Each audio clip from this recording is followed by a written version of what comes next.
तेरी बीवी लिपस्टिक लगाकर, लाली पाउडर लगाकर, सजकर संवर करके बाजार जाया करती थी, खूबसूरत साड़ी पहनकर अपने हुस्न की नुमाइश किया करती थी। तूने अपनी बीवी को कभी रोका कि नहीं रोका? तेरी जवान बेटी टाइट कपड़े पहन करके बाजार में घुमा करती थी, तूने अपनी बेटी को कभी मना किया कि नहीं किया? तेरी बेटी अपने फोटो को इंस्टाग्राम पे डाला करती थी, तेरी बेटी अपने फोटोज फेसबुक पर डाला करती थी, तेरी बेटी रात को 2-2 बजे तक गैर महरम लड़कों से बातें किया करती थी। तू रात में तहज्जुद पढ़ा करता था, तू फजर की नमाज पढ़ा करता था। तूने अपनी जिम्मेदारी को कितना निभाया? तूने एक बाप होने की जिम्मेदारी कितनी निभाई?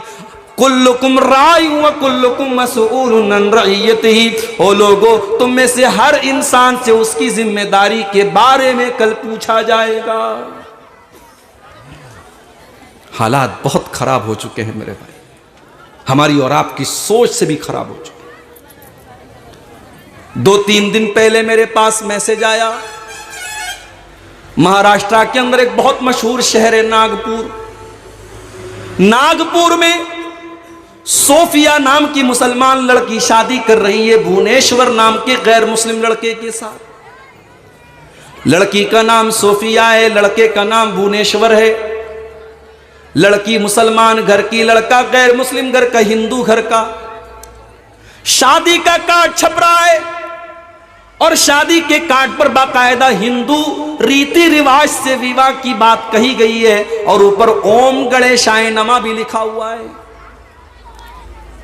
मेरे प्यारे साथियों, अगर आपकी मुसलमान लड़की अपने घर से भाग करके किसी गैर मुस्लिम के साथ शादी कर रही है और फिर उसके धर्म को स्वीकार कर रही है और इस्लाम को त्याग रही है, इस्लाम को छोड़ रही है, तो क्या ये पूरी कौम के लिए सोचने का मकाम नहीं है? क्या ये चुल्लू भर पानी में डूब मरने का मकाम नहीं है? हमें और आपको इस पर भी गौर करने की जरूरत है कि हम अपनी बेटियों को इस लायक भी नहीं बना सके। हमने अपनी लड़कियों को ग्रेजुएशन करा दिया, हमने कॉलेज में पढ़ाया, हमने यूनिवर्सिटीज में पढ़ाया, हमने उसको बड़ी आला तालीम तो दिलाई, मगर हमने उसको दीन के नाम पर क्या सिखाया? हमने बहुत बड़ा अगर हमने तीर मार लिया, हमने किसी हाफिज साहब को पकड़ लिया, किसी मौलवी साहब को पकड़ लिया, मौलवी साहब मेरी बेटी को कुरान पढ़ा दीजिए। मौलवी साहब 1-1 घंटे की ट्यूशन करने लगे और आपकी बेटी को कुरान उन्होंने पढ़ा दिया। आपकी बेटी ने कुरान को पढ़ा तो, लेकिन रट्टू तोते की तरह आपकी बेटी ने कुरान को पढ़ा। उसे कुरान की किसी आयत का मतलब नहीं आता, उसने कुरान को कभी समझा ही नहीं, उसने कुरान को कभी जाना ही नहीं। उसने रट्टू तोते की तरह कुरान पढ़ तो लिया, मगर कुरान में पर्दे का हुक्म दिया गया, यह आपकी बेटी को मालूम नहीं। कुरान में नजरों को झुकाने का हुक्म दिया गया, यह आपकी बेटी को मालूम नहीं। कुरान में ज़िना को दुनिया का बहुत बड़ा गुनाह कहा गया, आपकी बेटी को मालूम नहीं। कुरान में अपनी शर्मगाह की हिफाजत करने का हुक्म दिया गया, आपकी बेटी ने कभी पढ़ा ही नहीं। कुरान में यह कहा गया कि जब तुम घर से निकलो तो अपने आप को पर्दे में, अपने आप को हिजाब में, अपने आप को बुर्के में तुम छिपा करके निकलो। आपकी बेटी को यह बताने वाला कोई नहीं है। क्या अल्लाह कल कयामत के दिन हमें पकड़ेगा नहीं? मेरे भाई, क्या आपने अपने बच्चों की तरबियत क्या की? आपने अपनी बेटियों को पढ़ाया तो कितना पढ़ाया? अरे हमारे यहां तो फिर भी चलो गनीमत है, मस्जिदों में औरतों का इंतजाम है। यहां किसी ने बताया कि पूरी मस्जिद में 5 टाइम औरतें आती हैं, बहुत अच्छी बात है। 5 टाइम आपके घर की औरतें मस्जिद में आए या ना आए वो इतना इंपॉर्टेंट नहीं है, लेकिन हफ्ते में जब जुमा की नमाज होती है और इमाम साहब बड़ी मेहनत करके आधा घंटा की तकरीर करते हैं, खुतबा देते हैं और इस्लाम की बातें बताते हैं, कुरान की बातें बताते हैं, मेरे भाई आप कोशिश कीजिए कि आपकी मस्जिद में औरतों के लिए कम से कम जुमा के दिन जरूर इंतजाम होना चाहिए, ताकि हफ्ते के एक दिन कम से कम आपके घर की औरतें इस्लाम की बातों को समझ सकें।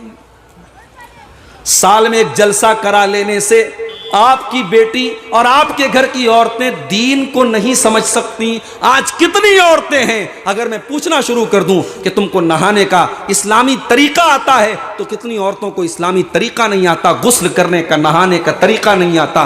कितनी औरतों को मालूम ही नहीं कि वो कब पाक होती हैं, कब नापाक होती हैं। पाकी और नापाकी का मसला हो, नमाज का मसला हो, तहारत का मसला हो, अकीदे का मसला हो, आज हमारे घर की औरतों को मेरे भाइयों कोई बताने वाला नहीं। बीमार दवाई खाता नहीं, बदनाम तबीब का नाम हुआ। बीमार दवाई खाता नहीं, बदनाम तबीब का नाम हुआ। हुए काम बुरे तो मुसलमान से, बदनाम बेचारा इस्लाम हुआ। जब आपने अपनी बेटियों को इस्लाम सिखाया ही नहीं, तो अगर आपके घर की कोई सोफिया किसी भुवनेश्वर के साथ शादी कर रही है, तो मेरे भाई इसमें आश्चर्य की क्या बात है, इसमें हैरत की क्या बात है। आपकी बेटी को किसी ने बताया ही नहीं कि ईमान कितनी बड़ी दौलत है। अरे ये ईमान तो इतनी बड़ी दौलत है। हजरत सुमैया को तो देखो। ओ मेरी प्यारी माँ बहनों, काश कि आपको कोई सुमैया के बारे में बताने वाला मिलता। सुमैया तो वो है कि उसके शौहर के सामने, उसके जवान बेटे के सामने अबू जहल कहता है कि ऐ सुमैया, तूने अगर इस्लाम को नहीं छोड़ा, तूने मोहम्मद के दीन को नहीं छोड़ा, ऐ सुमैया मैं तुझे नंगा कर दूंगा, तेरे बदन से कपड़े उतार दूंगा। सामने जवान बेटा है। ओहो, माँ के लिए कितनी शर्म की बात है, माँ के लिए कितनी गैरत की बात है, उसके जवान बेटे के सामने उसको बेलिबास कर दिया जाए। मगर सुमैया को पता था आज दुनिया में ये हालात अगर मैंने देख लिए, लेकिन अपने ईमान को बचा लिया, अपनी तौहीद को बचा लिया, अपने दीन को बचा लिया, तो कल कयामत के दिन में कामयाब हो जाऊंगी। सुमैया के बदन से कपड़े उतार लिए गए। बड़ी बेदर्दी से, बड़ी बेशर्मी से हजरत सुमैया को अबू जहल ने उनके शौहर के सामने, उनके जवान बेटे के सामने शहीद कर डाला। मगर सुमैया ने अपने दीन से समझौता न किया, अपने तौहीद से समझौता न किया, अपने इस्लाम को छोड़ना गवारा न किया। हमारी बेटियों को सुमैया के बारे में कोई बताने वाला नहीं। नबी अकरम का दौर है, लड़ाई का मैदान है, जंग का मैदान है। जंग खत्म हो चुकी है, मुसलमानों की शहीदों की लाशों को इकट्ठा किया जा रहा है।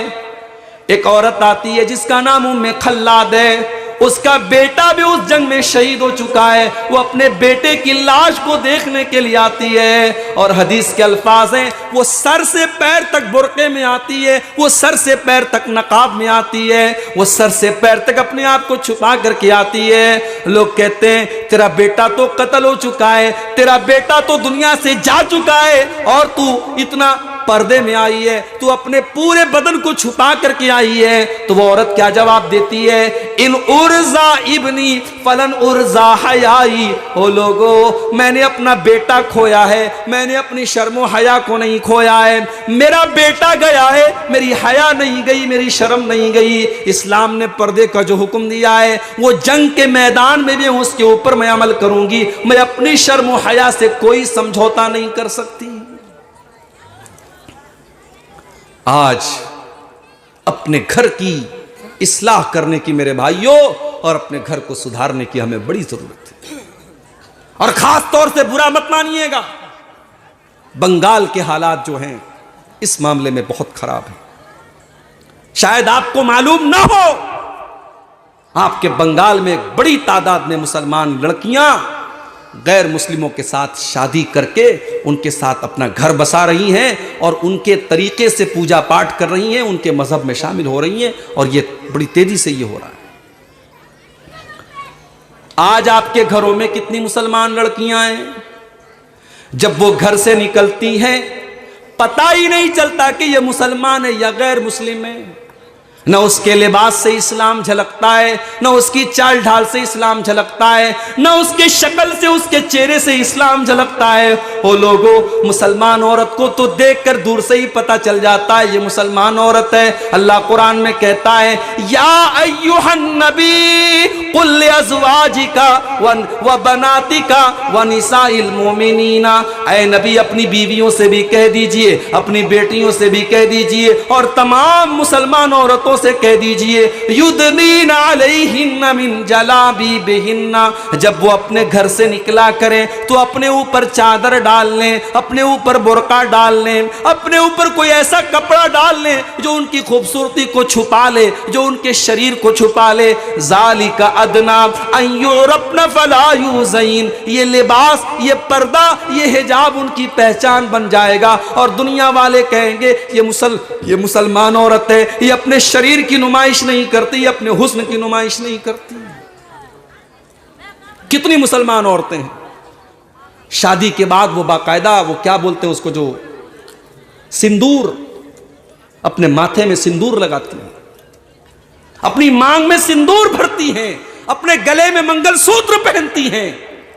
क्या आपको मालूम नहीं है कि अगर कोई चीज किसी मजहब का, किसी धर्म का एक अमल हो जाए जिससे उस मजहब की पहचान जुड़ी हो, तो फिर उसको जेवर के तौर पर भी आपको नहीं पहनना चाहिए। मिसाल के तौर पर मंगलसूत्र हमारे हिंदू भाइयों के यहाँ शादीशुदा औरत के लिए उसके सुहाग की एक निशानी होती है, और वो मंगलसूत्र को इतना कीमती समझा जाता है कि 1 मिनट के लिए भी औरत अपने गले से मंगलसूत्र नहीं उतारती है। तो औरत गले में हार पहन सकती है, लॉकेट पहन सकती है, लेकिन अगर मुसलमान औरत मंगलसूत्र पहनती है, इसका मतलब यह हुआ कि वो उस मजहब की एक पहचान वाली चीज, हिंदू धर्म की एक ऐसी चीज जो उस मजहब के साथ जुड़ी है, उसको वो अपने गले में पहन करके चल रही है। और अल्लाह के प्यारे नबी ने फरमाया, मन तशब्बह बिकौमिन फहुवा मिनहुम, जो किसी दूसरे मजहब और किसी दूसरी कौम के तरीके पर चलेगा, वो कयामत के दिन उसी के साथ उठाया जाएगा। क्या आपको मालूम नहीं है कि मांग में सिंदूर भरना ये भी हिंदू मजहब की एक निशानी है? कितनी मुसलमान औरतें, हमारी मुसलमान औरतें सिंदूर लगाती हैं, माथे पर बिंदिया जो लगाती हैं, इस बिंदिया को भी लगाने से परहेज करना चाहिए, बचना चाहिए। आपके इसी बंगाल में हमने ये भी सुना और देखा, शादी के पहले एक रस्म होती है, हल्दी की रस्म। अब बड़ी तेजी से ये सब चीजें बढ़ रही हैं। हल्दी की रस्म होती है, चलो हल्दी, अब यह भी एक सवाल है कि हल्दी क्यों लगाई जाती है। एक दिन मैं इंटरनेट पर सर्च कर रहा था कि शादी के मौके पर हमारे भारत में हल्दी क्यों लगाई जाती है, तो पता लगा कि हल्दी का भी ताल्लुक मजहब से है। उसको भी हिंदू धर्म की के अंदर एक बड़ी मान्यता दी गई है कि अगर हल्दी लगा ली जाए तो फिर औरत, शौहर और बीवी का जो रिश्ता है, पति पत्नी का जो रिश्ता है, इस पे किसी की नजर नहीं लगेगी। हल्दी के लगाने से इसके अंदर बरकत पैदा होगी। अब जाहिर है अगर इस लिहाज से देखा जाए तो हल्दी लगाना भी ठीक नहीं।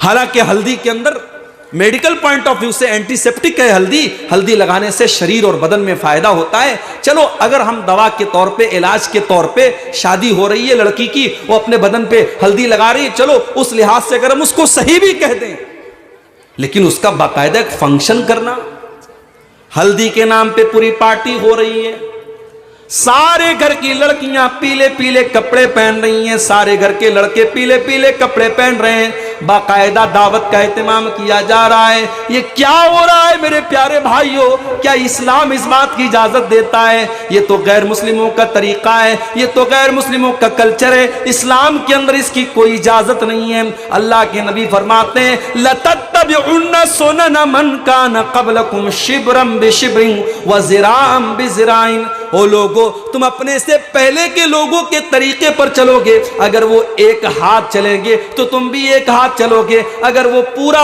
एक एक बालिश से चलेंगे तो तुम एक बालिश से चलोगे, एक हाथ चलेंगे तो तुम भी एक हाथ चलोगे।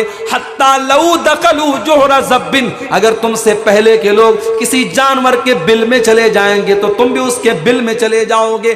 पहले के लोगों के तरीके पर तुम चलोगे। सहाबा ने पूछा, अय अल्लाह के नबी, पहले के लोगों से कौन लोग मुराद हैं? क्या यहूदी और ईसाई मुराद हैं? अल्लाह के नबी ने फरमाया कि और कौन मुराद हैं? तो आज मुसलमान यहूदियों और ईसाइयों के साथ साथ इस मुल्क में हिंदू भाइयों के साथ रहते रहते उनके कल्चर को अपना रहा है, और आज हमारे शादी ब्याह में बहुत सारी चीजें उनके यहाँ की हो रही हैं। अच्छे अच्छे दीनदार घरों में बर्थडे मनाया जा रहा है। बच्चे की पैदाइश के दिन बच्चे के लिए बाकायदा बड़ा सा केक लाया जा रहा है, मोमबत्ती लाई जा रही है, घर में पार्टी हो रही है, ताली बजाई जा रही है, हैप्पी बर्थडे टू यू का नारा लगाया जा रहा है, खानदान वालों को दावत खिलाई जा रही है। क्या है मेरे भाई ये सब? उसके बाद एनिवर्सरी मनाई जा रही है। मेरी शादी हुई थी 24 फरवरी को। हर साल 24 फरवरी को मेरी बीवी कहती है कि कल आप रहेंगे कि नहीं? मैं कहता हूं मैं प्रोग्राम में जा रहा हूं, मैं रहता ही हूं उस दिन। औरतों को ना ये सब चीजें बड़ी अच्छी लगती है कि शादी वाले दिन शौहर हमारा घर पे रहे, सालगिरह वाला दिन है, उस दिन बड़ा यादगार दिन है। अरे भाई, हर दिन को यादगार बनाओ ना। बीवी से मोहब्बत करने के लिए साल का कोई दिन खास नहीं है, हर दिन उससे मोहब्बत करो। बच्चों से मोहब्बत करना है, बच्चों को केक खिलाना है, कभी भी केक खिलाओ। उसके लिए आपको बर्थडे मनाने की जरूरत नहीं है। ये तमाम चीजें बेकार हैं। हमने एक दिन बना लिया। अब मदर्स डे, साल में एक दिन है मदर्स डे। उस दिन बेचारा जो जिंदगी में कभी अपनी मां से कायदे से बात नहीं करता, वो भी फेसबुक पर ज्ञान दे रहा है कि मां का ये मकाम है और मां का ये मकाम है, हैप्पी मदर्स डे। अबे जाके पहले तू अपनी मां की खैर खबर ले भाई साहब। घर में तेरी बूढ़ी मां दवा इलाज को तरस रही है और तू फेसबुक पर मदर्स डे की मुबारकबाद दे रहा है। फादर्स डे, बाप के नाम पर एक डे मनाया जा रहा है। तो ये जितने डेज हैं, ये जो डेज मनाए जा रहे हैं मेरे भाइयों, ये भी हमारे इस्लामिक कल्चर में नहीं है। हमारा इस्लाम का बड़ा क्लियर एंड क्लीन कॉन्सेप्ट है कि बाप हर दिन बाप है, मां हर दिन मां है। मां का सम्मान रोज होना चाहिए, बाप की सेवा रोज होनी चाहिए, बीवी से मोहब्बत रोज होनी चाहिए, और बच्चे के शौक और उसके बच्चों के अरमान को रोज पूरा करना चाहिए। उसके लिए इस तरीके की चीजों को करने की जरूरत नहीं है। तो आज हमें और आपको अपने घरों से इन सब चीजों को हटाना है। तो हमें जानना पड़ेगा कि हम अपने घर की इस्लाह कैसे करें, अपने घर का सुधार कैसे करें। फितनों का दौर है, ये फितनों का दौर है। कहीं बेपर्दगी का फितना, कहीं बेहयाई का फितना, कहीं इस्लाम के नाम पर इस्लाम से दूर करने का फितना है। इस दौर में भी अल्लाह के नबी की ये तालीम है कि इंसान ज्यादा से ज्यादा अपने घर के अंदर रहे। अल्लाह के नबी फरमाते हैं, तूबा लिमन मलक लिसानहु, वो इंसान काबिले मुबारकबाद है जो अपनी जुबान को कंट्रोल कर ले। वह वसियहु बैतहु, और जो अपने घर के अंदर रहे। कोशिश कीजिए, अपने परिवार को टाइम दीजिए, अपने बीवी बच्चों को टाइम दीजिए। जब आप अपने काम से, अपने बिजनेस से, अपनी नौकरी से खाली हो जाएं, तो आप अपने घर वालों को टाइम दीजिए। आप बहुत सारे फितनों से बच जाएंगे मेरे भाई। आज हालात क्या है?